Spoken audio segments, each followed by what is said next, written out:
My name is Gracie, and welcome to my channel. This is my first video, and I am doing a review of The Art of Exile by Andrea Max. I think overall, I would give this book a 2.5 out of 5, which seems like a bad score, but I feel like we're so used to people giving out like 5 stars on books that we've seen like review inflation. 2.5 really isn't that bad of a score.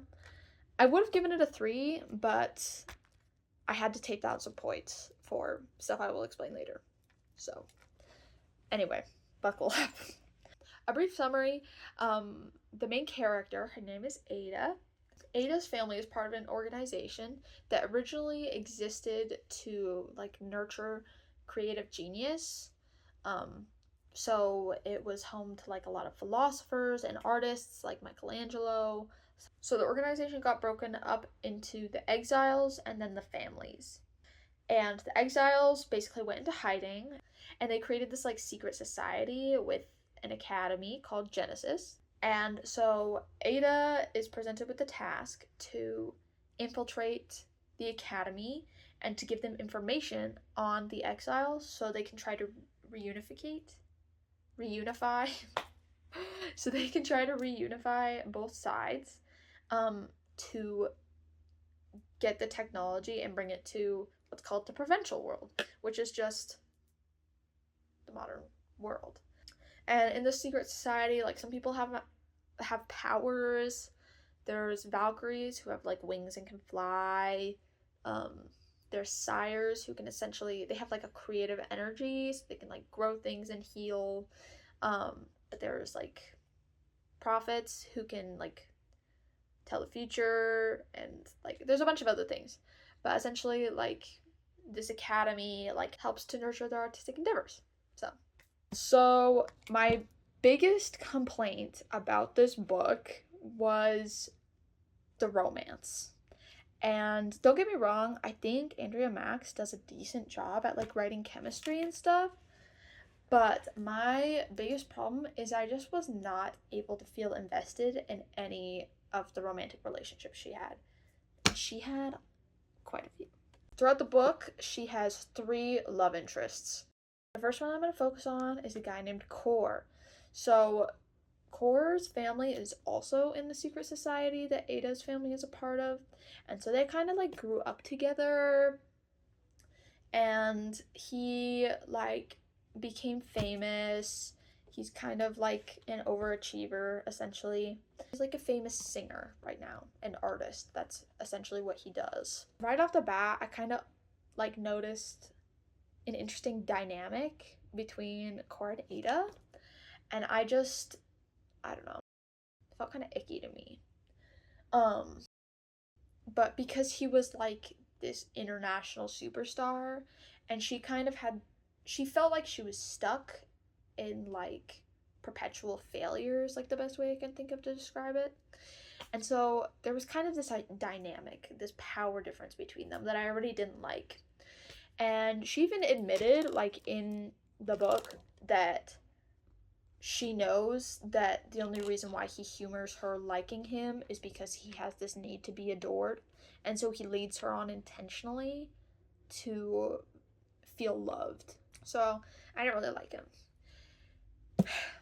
The worst part about their relationship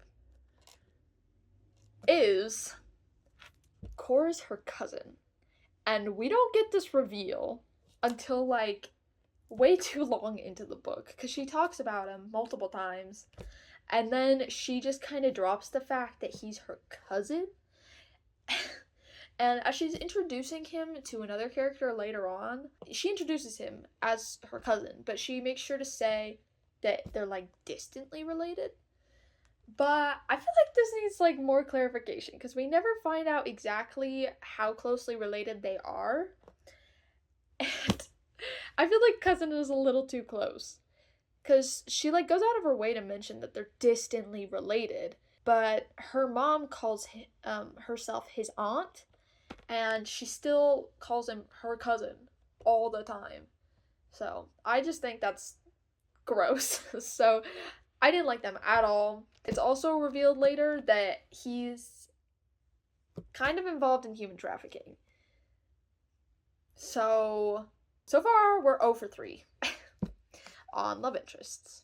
The second love interest that she has, we're introduced to him like really early at the beginning of the book. Really early. And his name is Michael.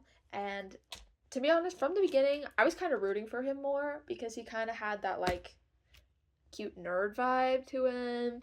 And so I liked him. They actually go on like a date at the beginning because they're both really attracted to each other. And I like their chemistry. Their banter's good. They're really cute. And then on the date, we learned that Ada is 17. She's in high school. Michael's 21. Yeah. And then we also learn that the school that she's sent to infiltrate, he's the one recruiting her because he's a teacher. Yeah. And he actually becomes like her mentor. And like teaches her one-on-one. They kind of have this like vibe throughout the entire book. And they actually do end up kissing. He kisses her the day after she turns 18. The day after. Like, I'm not even joking. So that felt really gross to me. And another reason why I felt gross is just because, like, both characters, like, keep reiterating throughout the entire book, like, how weird this is. And, like, hello? Like, why are you doing this if you're aware that, like, it's so wrong?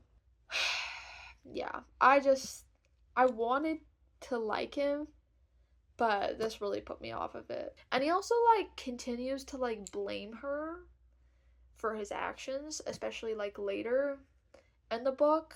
And I'm not gonna, like, spoil anything in case somebody wants to read it themselves. But he, like, blames her for influencing him to make the choices he makes, even though he's a full-grown adult.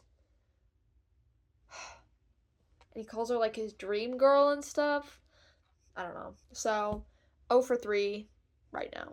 The last love interest that we're introduced to, we're also kind of introduced to him a bit early. We're introduced to him when she starts going to the school, Genesis. Right off the bat, he is not a likable character at all.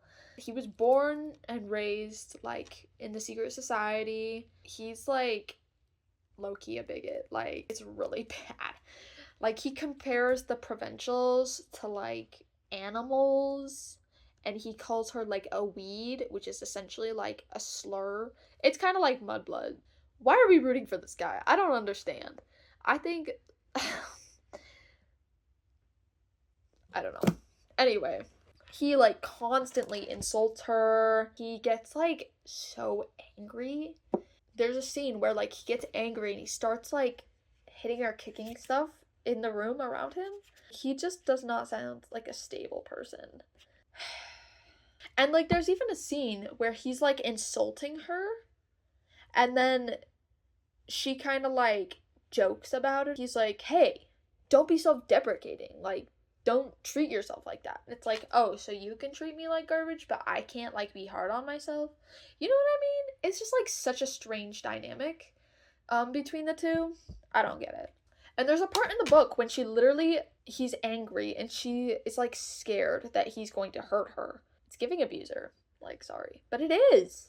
And I just don't like him. I really don't like Rafe, to be honest. They have, like, the sexual tension the entire book. I feel like they don't connect, like, emotionally. There's one event that's kind of, like, part of the plot that they kind of do, but I don't know. It just, like, doesn't feel the same when you kind of get the vibe that he's a horrible person. Stressing me out. Then another thing about Rafe's character is near the end of the book, we actually get it revealed to us that his family was the inspiration behind vampire myths. So he drinks blood. Okay. The thing is, in the secret society, the consumption of blood is actually, like, outlawed. He goes to the regular world, to the provincial world, and he drinks their blood because he says, oh, I can't drink maker blood, but as long as I drink provincial blood or animal blood, it's fine. Am I the only one who thinks that's crazy? Like, Actually, no. Ada thinks it's crazy too.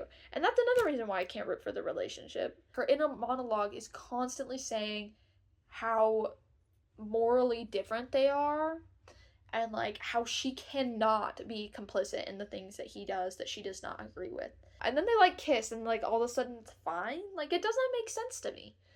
It just seems very backward for what we've been told about Ada's character so far. Now on to what I think the book did well.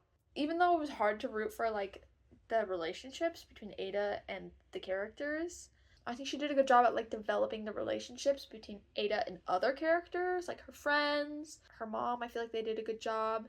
I feel like Andrea Max did a good job with that. I really like how Ada becomes like conflicted at the idea of betraying the school for her family. Kind of brings in a conversation about like moral obligation and like who should be the ones who are allowed to make the choices for the rest of the world. Who should be the gatekeepers of information. And I found that really interesting and I like how she talked about it. I also really like how she talked about how easily systems can become corrupt. Like that was the biggest obstacle that was presented to Ada for the reuniting of the exiles is once this information gets brought to the world, how are people going to use that information? You know what I mean? Like, there was limited knowledge of the makers, and already people are being human trafficked for their blood, for the ability to heal. And so it really does bring an interesting conversation of, like, how people in power and, like, the system of capitalism can breed corruption. And I found that really interesting. I think Andrea Max did a really good job with that. And of course, the best thing I think she did the cover, because this is freaking gorgeous. And it's honestly the main reason why I picked the book up, because the cover was really nice. Don't judge me. We've all done it. But yeah, overall, I liked it. Kind of. It was an entertaining read. It was just hard to get invested with the characters and like the romance. But overall, the world building was really good. I really liked it. The magic system was interesting. The biggest critique I had was, this is a spoiler, but she ends up being like the child of the prophecy, which kind of was just like, you know, you kind of have to get used to that kind of thing when you're reading fantasy, especially YA fantasy, because that's like a big thing that a lot of authors implement. But it kind of just felt like, duh. But overall, I really liked how it focused on like Ada's journey to gaining self-confidence and being okay with like failure. I really liked that part a lot. They brought up the saying that's like a jack of all trades, master of none, sometimes better than a master of one. I really think that rings true for a lot of people, like especially me, who have dealt with like debilitating failure, like feel like a chronic failure. And I really think the way that Ada was able to shift her mindset, instead of being like, oh, I failed at all these things, and turning it into, look at how many things I can do. You know? Look at how many things I've created, how many things I've tried. I really liked that. But yeah, that is my review for The Art of Exile by Andrea Max. If you like drama, then I'd say this is definitely for you. Will I read it again? Probably not, to be honest. Just because it wasn't my favorite. Will I read the next one? I might, just because I want to see how it ends. But yeah, thank you for watching and happy reading.